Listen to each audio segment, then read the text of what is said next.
Kung gusto nyo ng maruya ni Shelly.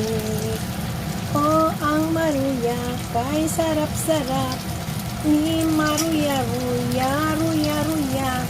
Pagpanayang dalaw ay nagyayamot. Pag iyong iniwan, dadapog-dapog. Mayroon siyang, maruya.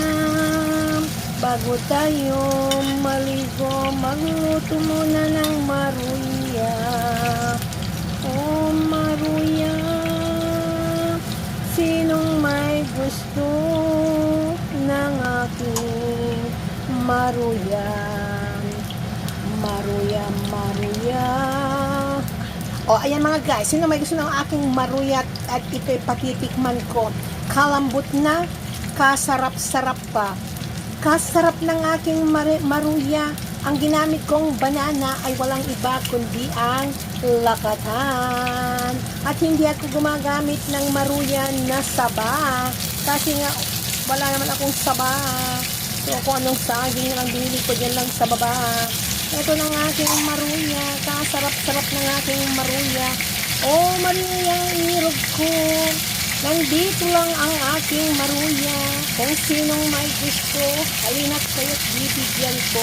Patitikman ko kayo ng aking maruya. Maruya ng aking sinta. Diba? Ayan na si maruya. Maruya ko, ruya. Meron pa akong naiiwan na isang maruya ko. Ayan si maruya. Ilagay na lang natin. Maruya. Ayan si maruya. Yan. Diba? Maruya ang aking buhay. Si maruya ang aking buhay. Ay walang iba, si maruya. Maruya't masarap ka man ang aking maruya.